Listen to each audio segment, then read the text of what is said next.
director at Brockport High School, also director of physical education. He has coached wrestling, football, softball, and track and field throughout his tenure. As an athlete, he wrestled and played football in high school, and we won't hold the last one against him. He wrestled at Cortland, so we won't hold that against him. Oh, sorry. No. Sorry, got a little carried away. Applause.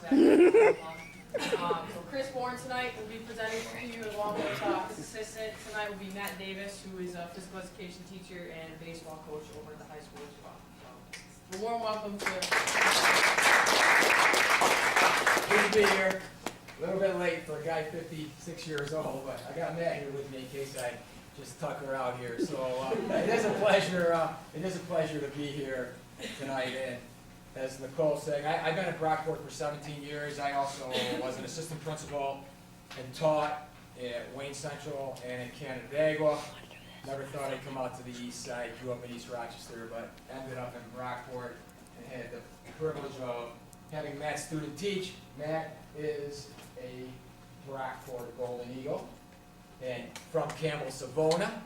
Matt student taught with us and was fortunate to get it. We were fortunate, he was fortunate as well, to get a physical education job with us, been with us now, lives in Brockport, a beautiful wife and 2 girls, and is our varsity baseball coach and our JV boys soccer coach. Looking at maybe going into school administration, so I drag him around, does our PowerPoint, because my technology skills are kind of limited. But you know what, you're going to get out of tonight what you put into it, so hopefully you're engaged a little bit, and we can have some good conversation in here, and again, hopefully everybody leaves with at least a laugh or 2. So, you know, to start out tonight, so Nicole asked us, she said it's going to be on chapter 5 of that book. Everybody read? I'll give you a quiz on it right away, make sure everybody read it. But instead, take out a piece of paper or work with somebody next to you or 2 people. Just write down what you think the word character means. What are some of your ideas of character in terms of a descriptor of it? And then just put down on that piece of paper also an example of 2 or something that you've experienced or witnessed or seen on honorable character in the world of athletics. And then a couple of things on maybe some dishonorable actions that represent someone's character. You can talk to your neighbors.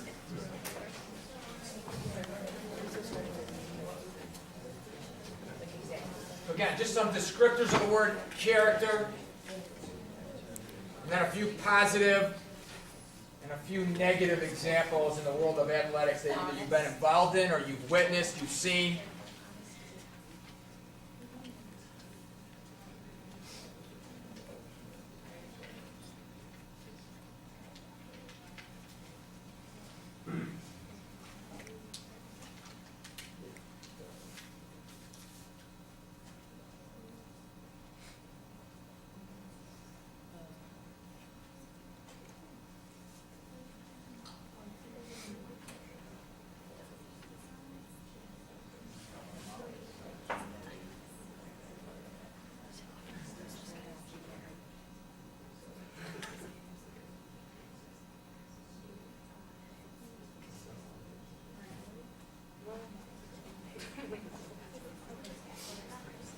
Go sit with this young man and be engaged with him. Okay? I'll take care of things. Yeah.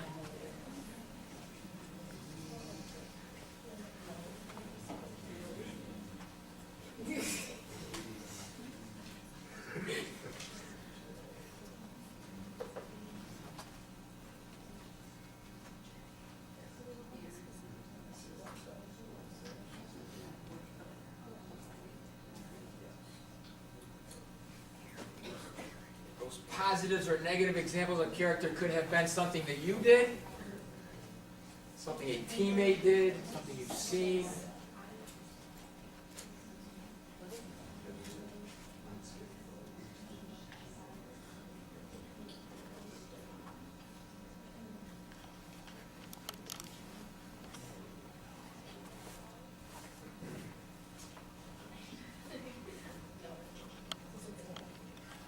All right, somebody give me a word that defines character. Honesty, okay? We even got that up there. Great. All right? Honesty is a big part when you look at somebody's character. What else? Integrity. You guys are right on the ball. All right, and word is not on the board. Loyal. Loyal. Great, great. Doing the right thing. Doing the right thing. Yep. Does that happen much in the world of athletics these days? Consistency. Consistency, yeah. Yeah, great. At least with being honest and. Yeah, so you're not changing, one day you're honest, the next day you're not so honest, and great. Great, what else? Anybody else, anything? Words that define someone's character. Dedication, great, good, good. All right, so somebody give me an example of something that showed a positive sign of character in your athletic career, whether you've seen it, witnessed it, a part of it. Helping somebody up if you found too hard. Yeah, great, good, good.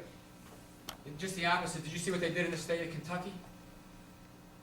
They banned the after handshake in the state of Kentucky because they found that teams couldn't go through lines and shake hands without too many fights. So not only did they say we don't want you to do it, they banned it. So an example of somebody helping somebody up, to an example of a negative piece where in a state they actually came out and the governor basically said, I don't see what they're making such a big deal out of it. We have problems. We don't want you shaking hands at the end of the game. For us in the world of athletics, and particularly school education, you know, we want our kids to shake hands. And if they can't do it, then we got a problem with it we got to fix. So what else? Another positive example.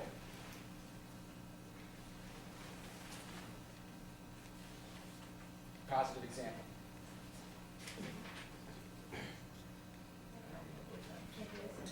What's that? Great, good. Somebody that works hard, whether somebody's there or not. Give me an example of a negative one. Doesn't work hard. That's right. What else? Negative example of something that you may have witnessed at some point. Good. We witnessed that. We did. Sorry, I wasn't there that night. But I dealt with it, but you witnessed it. Yeah? What else? A negative piece. Selfish. Go ahead. That's not good. What's that? I was gonna say that. Selfish? Yeah. Good. How about this one here? This is my life, okay?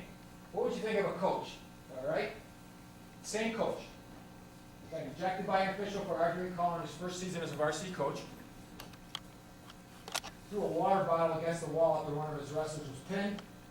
Took place at his wife's school with her and his mother present. And he knew one of his wrestlers was drinking the night before, but never turned him in. Okay, so all those things right there. Tell me what your original thoughts are. What character of that coach? Very emotional. Very emotional. What else? High, low character? Low character. Very invested. Somebody you could fix or not? Yeah. And those are. Possibly, right? All right? That was me. All right? All those things. They were me. Remember, he was a Red Dragon. That's right. Hey! All those things happened to me in my career, okay? And they all happened within the first 3 years I was coaching. All right? So we go back to that slide. My first year coaching, 21 years old as a varsity wrestling coach, got kicked out of the gym. All right? Knew everything.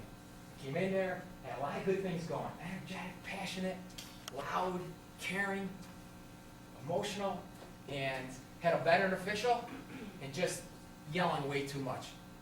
It happened to be an away one, so my athletic director wasn't there, fortunately. And the official got to a point, he said, hey, one more word out of you and you're done. And I said, yeah, right. He said, goodbye. All right? So I was gone in there. The second one didn't happen. Had a wrestler get pinned. Was supposed to win the match. It was at Brighton, where my wife is the director of counseling, sitting next to my mom. I chucked a water bottle against the back wall. Missed a fan walking across the wall, and as soon as it was about an inch out of my hand, I was like trying to catch it. I knew I was in trouble. And it hit that wall. My next step was, oh, please, dear God. She wasn't watching me, I hope. So I turn around, and my wife is gorgeous, beautiful brown eyes, and they were like staring a hole through me. And my mother said, well, that's not in his character. My wife said, yes, it is kind of in his character. And the third one, She tells that story better. there's a little bit more to it than that, too. I didn't get kicked out of that one. The third one was, we had a Saturday morning practice, and one of my better kids, I asked him to stand up and demonstrate with me. And I could tell that he had drank the night before he stunk, okay? And I was like, he's a good wrestler. It's going through my head here, we got a lot of big things coming up here. Was he drinking? I'm not 100% sure. So I asked him the question. I said, come here. Were you drinking last night? What do you think his answer was? No. That was the answer I wanted to hear. I posed the perfect question for him in there. And I said, all right. And at that point in our school, the athletic code of conduct was for drinking was just about a death penalty. It wasn't the whole season, but it was a lot of the season on there. A lot of schools have now changed. Probably your code of conduct changed in your high school to a much more educational piece of how we try to find what the problem was and find solutions without a death penalty, because we know once we lose kids in athletics, we typically don't get them back, to one that in the past was much more. So that's what I did. I said, okay, all right. And then I was working out and I was coaching that practice. I started to get on my, man, I got to do something with him. So guess what I did to him? I Right. did. You know what? At the end of practice, I said, hey, why don't you stick around for a while? We got to work out a little bit more, work on some things. And he already wasn't feeling good, all right?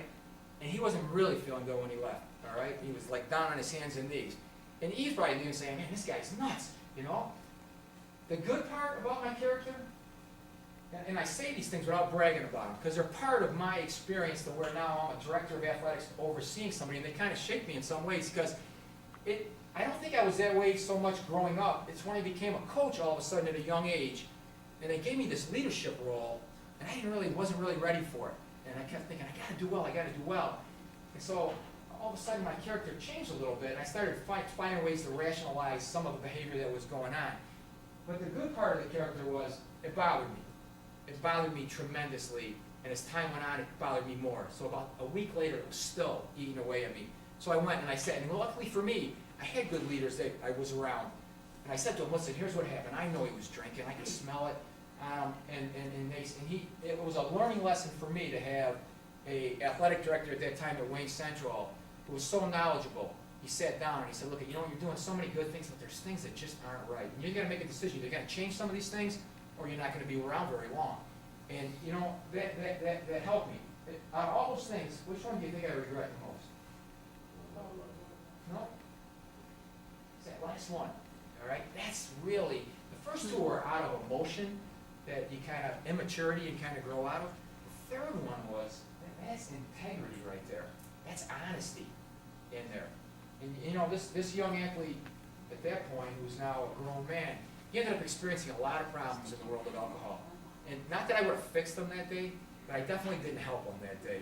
And so, in saying all this, and looking at my character, and one of the things is that those things shaped me, and fortunately for me, they weren't career-ending things for me. And they made me a better person than I am today, but I survived them, and we'll get into that piece a little bit more.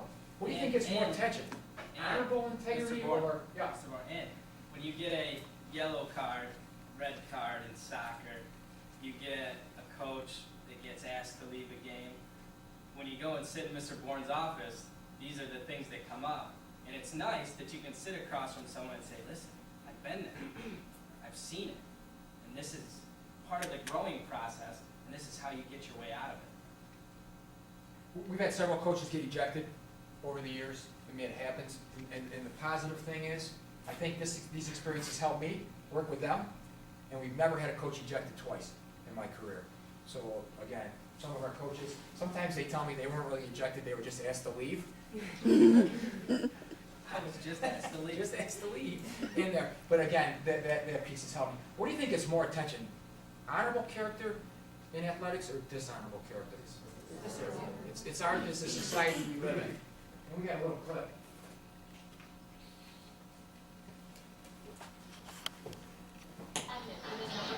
Starting with 2000, Williams, Dennis Rodman, January 15, 1997, Bulls of Minnesota. Rodman going for a loose ball against a loose photographer.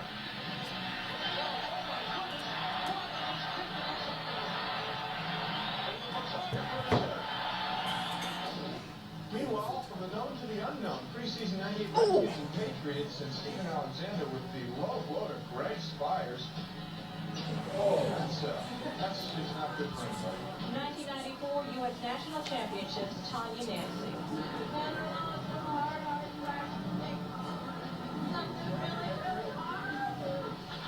Meanwhile, June 7, 1997, an IRL race at the Texas Motor Speedway. Ari Leidyke crashed winner's circle because he thought he won the race, and Billy Boat's owner, A.J. Foyt, slaps him around. Boat was later ruled not to be the winner. Number 8, 208 carries this year, but 97 Stephen Davis was little known when Michael Westbrook came around.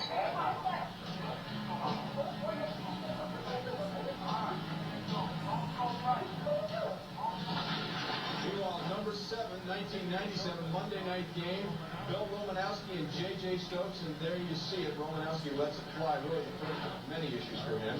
Also at number 7, Roddy Alomar, then with the Orioles, spits in the face of home plate umpire John Hirschbeck, almost of the Boy Scouts in the World Series.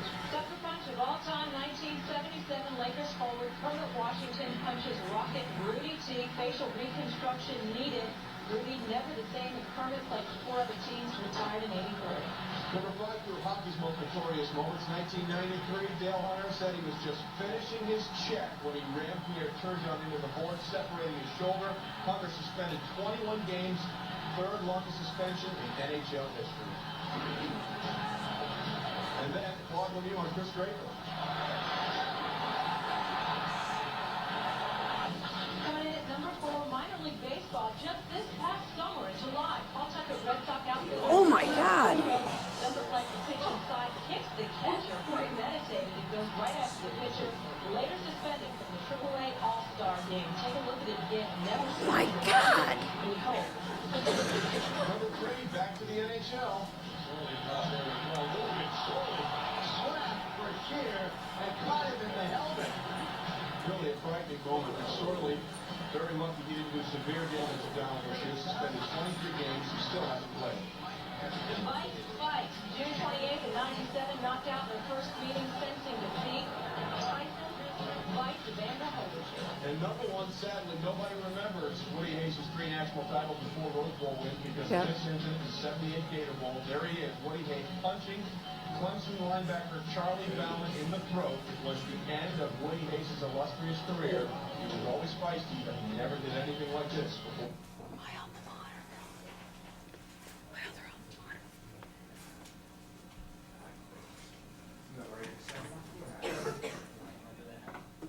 We'll talk a little bit about the first one. So, again, some of you may know some of those things that happened, some of you don't. I mean, you look at, you take like Woody Hayes. Maybe many of you maybe don't know the history of Woody Hayes, but, Woody Hayes won 3 national championships. And on the balance of things, when you read about Woody Hayes, if this is good for kids and this is bad for kids, Woody Hayes, tremendously positive role model in many people's lives, for the community of Columbus, for the school of Ohio State. And in that game, I don't know how well you see it, but it's on a bowl game on national TV, and Ohio State's driving late in the game in a close game, and a guy from Arizona intercepts the ball, and he gets tackled on the Ohio State bench, and Woody Hayes just gets up and punches him right in the head.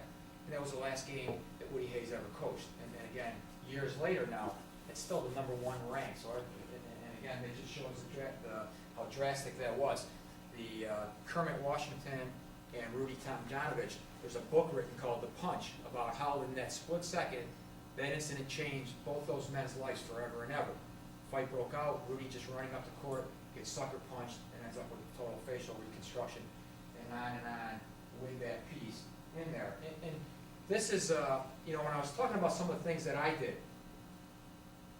and they were character flaws, but fortunately for me, again, they weren't career-ending situations. I was lucky to have people that took me under their wing and said, hey, this isn't the way we did things, and it helped shape me. The trouble with some of those would be career-ending. For me as an athletic director, if I was to go out and make a poor decision like to get a DWI, in my position, that could be a career-ending situation. Here I get up in front of audiences full of people and talk about making the right decision, and then I go out and I make a decision like that, where with somebody else potentially in a school, it would never be looked at as a good thing, but maybe viewed a little bit differently than that.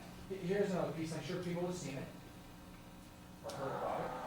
Rutgers head basketball coach Mike Rice's fiery style has been on public display before.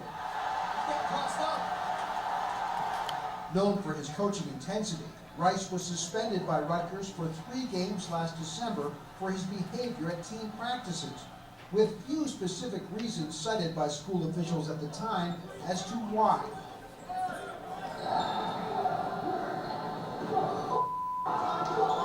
This is why. This is just some of the video that led to Rice's suspension. Outside the Lines has obtained not only the roughly 30-minute video reviewed by Rutgers officials, but also hundreds of hours of additional footage of Rutgers practices in the 2 seasons prior to this year. There are shots of Rice heaving balls at players, even at their heads, which you can see better here when the tape is slowed down. Have you ever seen a coach do that? No. I mean, unbelievable to me that somebody would feel that that technique can be successful. Eric Murdoch was a first-round draft pick and played 9 seasons in the NBA. He was hired by Rice, whom he'd never met, in June 2010 to be Rutgers Director of Player Development. Murdoch says he went to Rutgers Athletic Director Tim Pernetti as early as last summer to inform him of Rice's coaching tactics. I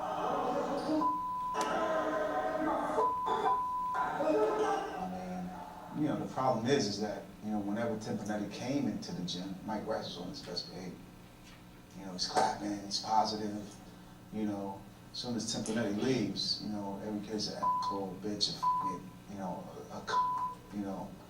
and that's how it was. To witness that video and to see your coach physically putting his hands on players, physically kicking players, firing balls at players from point-blank range, the verbal abuse, the belittling.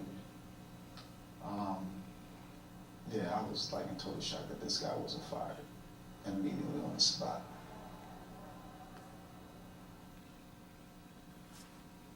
So again, another extreme example.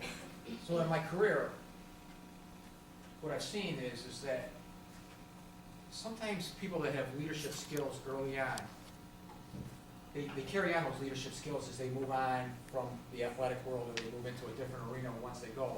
And oftentimes, those leadership skills will make them very successful in situations.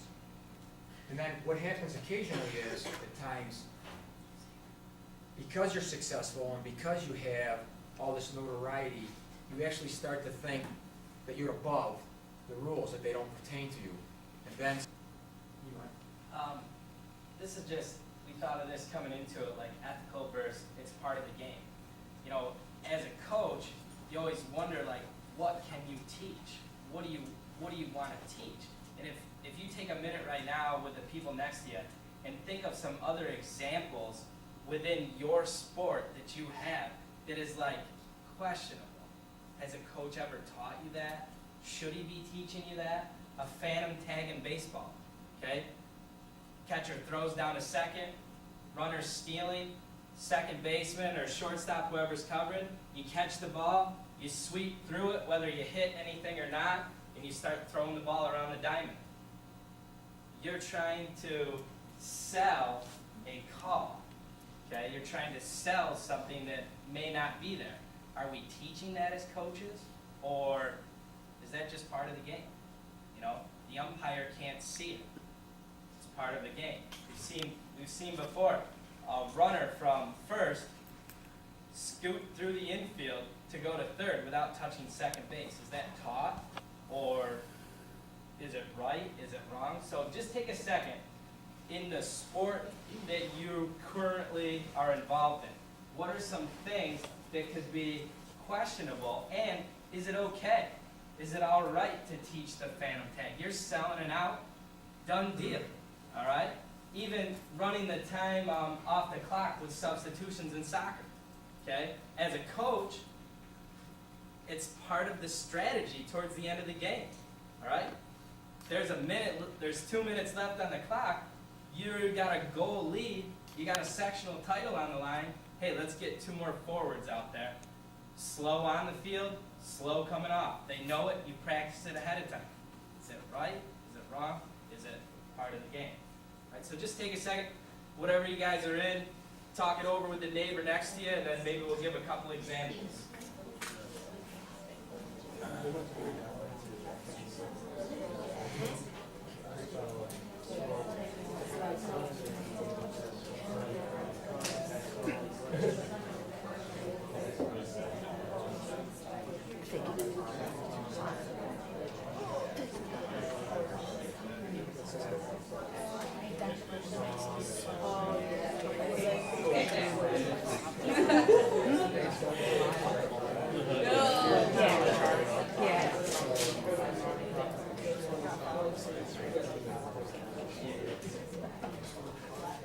What's strategically as a coach?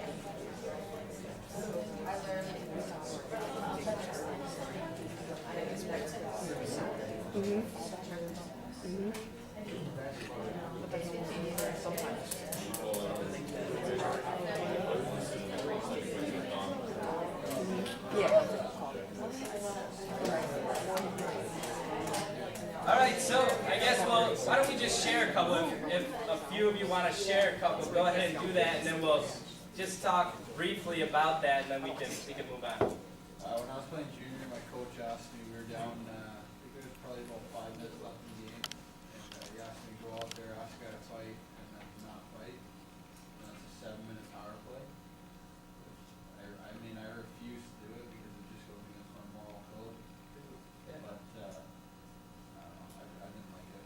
Yeah, so you get put in that position a lot of times. I can remember a few years back, I had a kid who was sweeping for me. Kid got in on a breakaway. What's the one thing I wanted him to do? Between the time he hit midfield to the time he got to my goal, I wanted him to knock that kid off the ball so bad. But he's probably going to get a yellow card. He's the last man back. And I said to him afterwards, I'm like, why didn't we just knock him off the ball? And he kind of looked at me, and then I was thinking to myself, what am I really asking him to do? You know? So as a coach, it's easy to get tied up into that. But as a player, it's awesome that you went the other way with that. What else we got? Yeah. Flopping, basketball. Flopping in basketball. Is it taught? Well, you have to kind of sell it, you know? You have to sell Yeah. it. You know, like I said, if my shortstop makes a phantom tag and he sells it and we're off the field and we're on to the next inning, I mean, I'm not saying anything. Is it part of the sport? So are we saying, is that part of sport? Okay? Not necessarily taught, but when it happens, we don't really say anything else. Any other good ones? Leaving early, when you're stealing. What's that? Leaving early. You know the bonfire's not watching you, so you steal and leave early. Okay. Yeah. You know? So it's all part of it. Gaining that competitive edge. What do you want to do to win? And where is that line in the sand? When have you gone too far? And such. So, you want to tell them about your Sure. Another Cortland grad, see? It's all over the place. All these Cortland. coaching baseball, and he actually taught this play, and he regretted it the rest of his career. Runners on second and third and one out in the sport of baseball. Typical high school game has how many umpires? Okay, a base umpire and a home plate. Okay, so there's 2 umpires but only 1 on the field. So second and third, 1 out, and signal for a squeeze. All right, and the squeeze is successful. Ball gets placed down right where you want it to. Runner scores from third. Only play really is the first base, so where are all the eyes? The guy on second never even touches third base. Cuts the inside of the play and makes it. So he does it in a sectional baseball game. He calls that play. He said his runner on second was closer to the pitcher than he was to the third baseman. Okay? And it was so obvious then. He made it so obvious that everybody saw it except the umpire looking at home plate to make sure the run scores, and the throw going to first, and the umpire looking there. And the other coach came out and went crazy. First he went crazy about the play, and then what do you think he did? He went crazy on the other coach, my buddy, saying, you teach that stuff, because it was obvious that it was a taught play. And it was a very embarrassing moment for him. You got to be careful who you associate yourself. I know. You know, the honor call in volleyball is an interesting one to me, all right? So, you know, I go to all the athletic events, and typically you don't have your athletes calling, helping the official with a call. I mean, what other sports do we really do that in? Most sports, we do the opposite in. We hope that the official maybe misses the call. You know, in the sport of football, on a questionable catch, typically receivers will get up and show the ball like they caught it. So volleyball is that one sport, and so when it happens, and somebody calls a touch on themselves, everybody in the stands usually claps and their team claps. And then you get the one where everybody thinks it's a touch, and they're all looking at that person, and they don't make the call. And should they make it? Should they make it? Is it a character situation? So we play a sectional volleyball game the other night, in boys, and we're down 24-23 in the fourth game in the semifinals of sectionals. And the play goes up, and our kid goes to kill the ball, and it goes out of bounds. To everybody that was there, it was a touch. Okay? To the up official, it was out. Game over. We lose the sectionals. In this particular game, in the semifinals, this is the only time during the year, the semifinals and finals, they put a certified paid official on the lines. Usually, each team picks one of their athletes, their JV kids, and that poor young kid's out there trying to text, and then somebody's looking at him and saying, is it out? Here's a paid official. So paid official right away called a touch. So you got the back official calling a touch, and you got the up official calling out, and everybody's looking at that athlete from the other team. And everybody has jumped on the court for that team, and that was the end of the game. And that's how it ended. And it ended very, very bitter. People thinking that it was a touch and they didn't call it. Yet in another sport, you typically don't call it. So those are some examples of some things that we're always struggling with in the world of athletics and what we do. You have this piece of me. I mean, yeah, it doesn't matter. All right. You've dealt with it a lot, but Yeah. I spent a lot of time dealing with this now. Probably more on this than anything else in the school in terms of discipline.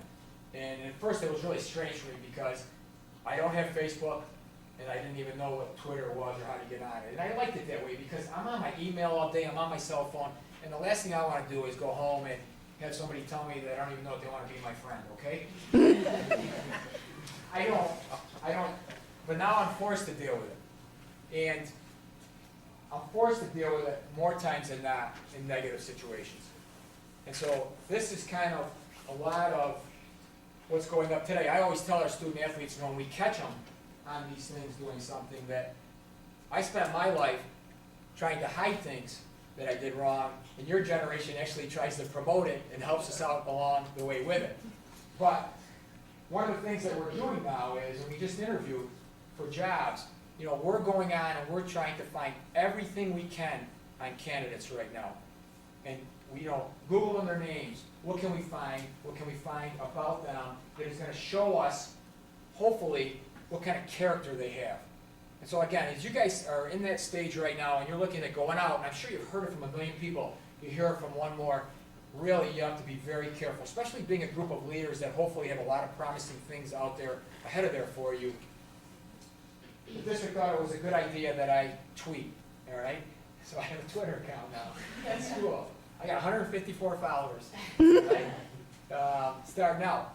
But one of the things that happened is, and again, I didn't know it. I had to have our PR person actually sit down, figure it out for me, show me how to do it in there.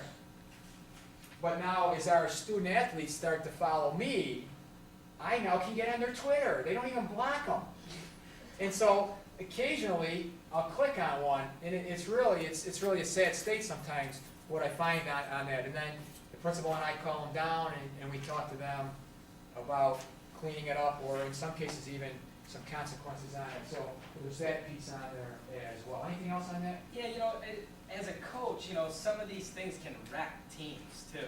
I mean, you talk about all those little clicks that happen, not as much at the college level, but at the high school level. One thing gets put on Facebook or Twitter, and it's like, that's it, man. The whole thing falls apart. And here you are as a coach trying to figure out how to pick the pieces back up to something that probably should have never been on anything to begin with. You know, so it's a challenging piece. And then on the other side of it, you know, my assistant coach, when we hired him, he's great with this technical stuff, and we can reach out to all our guys so quickly with all of this different type of stuff. So it's that delicate balance of how it's used. And as a coach, I don't get on and look. I don't want to know. I'll let him do all that. Moment of weakness. All right, who we got, Matt? Maybe something positive here. Yeah. Let's get some positive character things now. So, you know, one of the things that we work with a lot is, and it has to do a lot with somebody's character, is how you judge other people.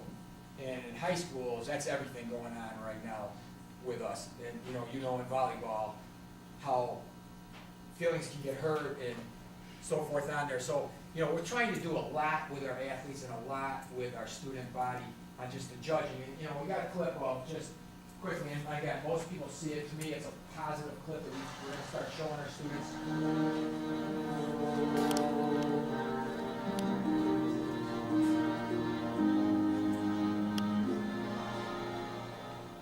I dreamed a dream in time gone by.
I got the point. You know, one of the things you may judge me is you probably wouldn't think that I have season tickets to Jiva and a frequent visit to the auditorium and everything else. And so this did mean something to me in that, again, another reminder in schools, you know, we have students of all different backgrounds and shapes and sizes and colors and everything else. And it is so easy to judge. And really, if you get one thing out of a character piece today, you know, I deal with a lot of situations where people are hurt, their feelings are hurt. And probably there's not a week goes by. And if you take one thing out of it in terms of true character, is to really not to judge people and to treat people the way they are and their differences and so forth in there. So that's why we did want to add that piece of just, again, a big role of character. What's next? This is the motivational video. Let's show this one now. Let's show this one. Yes.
so we showed you a couple of those at the end because, again, you know, the point is that society loves negative pieces of character faults. They love to put it on, they love to show it, they love to talk about it, they love to put it in the newspaper. I don't know if you listen to Kimberly and Beck, 98 point something on the way in. It's like, I don't know why I listen to it, because I shouldn't be listening to it, but it just, all it does is talk about some negative situation that happened and highlight it on there. And in reality, you people are here tonight because through the world of athletics and club sports, you've been identified as leaders, and there's so much valuable stuff that goes through on the leadership piece. You know, there's so many things that happen that if we could harness it and take that out, you're gonna be successful, and things are gonna be so much more successful in there. I don't know if you've seen the movie 300. Hey, raise your hand, you seen the movie 300?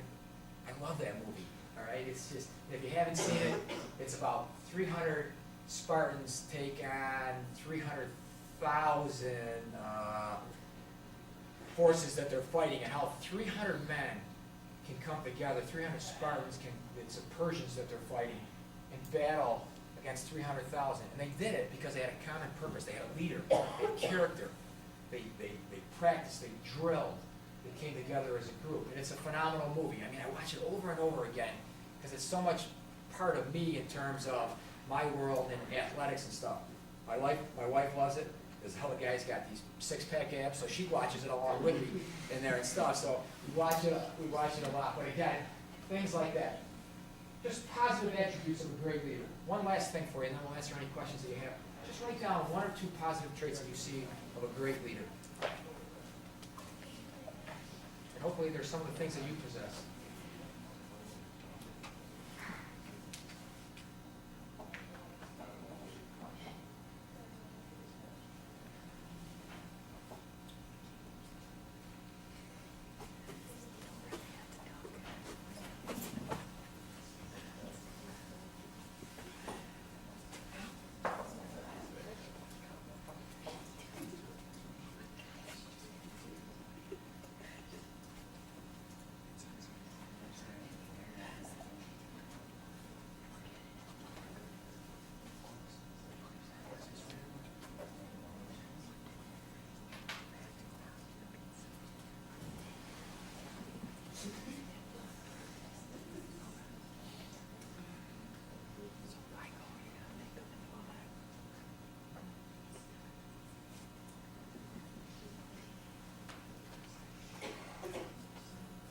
All right, somebody give me one. Patient? Great, good. What else? Resilient, yeah, especially in our world of athletics, to be able to handle situations and to hang in there when times are bad, they're usually not as bad as you think they are, and when they're good, they're usually not as good. What else? Dedicated? Yeah, dedicated, great, good, good. What else we got? Consistent. Determined, what? Consistent. Consistent. Good.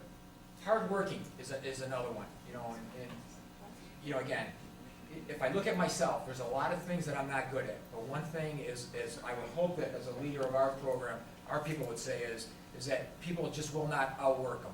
You know, if I'm at a basketball game and the floor needs to be swept, I'm gonna sweep the floor. And at the end of a football game, if somebody needs to pick up stuff, I'm gonna be doing that too, because I want people to see that I will do anything to help them, and then in turn, they'll do anything, hopefully, to make our program better. What else we got, Matt? Closing up there. Yeah, no, that's the qualities that this man possesses, and it's funny because I was in his office the other day, and sometimes Mr. Bourne's, one of his weaker qualities is how much time he gives you to put something together for him. So we were sitting in his office, and the two principals came in, and they looked at me and they're like, why are you getting this together, you know, what? I go, I'll do anything for him, because I know in turn, he'll do anything for me, he'll do anything for my baseball players, he'll do anything for any student athlete there, and the other quality is that that he possesses that's really outstanding as a coach, even as a parent now in the district. This man is at every contest from here to Webster to wherever we go. He's standing there, and that's the thing of being outworked. He's not going to get outworked because he's going to be at everything. I can remember when I was coaching freshman baseball. And this was in probably my third year at coaching. And we had a game that was kind of like, it was in leeway. It was gonna rain, it wasn't gonna rain. So he looked at me and said, what do you wanna do? And I'm like, well, my guys wanna play. He's like, all right, then that's what we're gonna do. We went up to the JV field. The two of us, do you remember this? We ran, we ran over to the grounds department. We both grabbed rakes, shovels, diamond dry, and just started going to town. And don't you know it, the weather lets up. We're probably the only game that played in the county that day, but my guys got to play. I mean, and that's what I'm gonna think about with a great leader. Dedication, not gonna get outworked. So. I wanted him to say that because I started out bad, shaky, and I don't want you guys to do it. What questions you got for us? One question or nobody goes.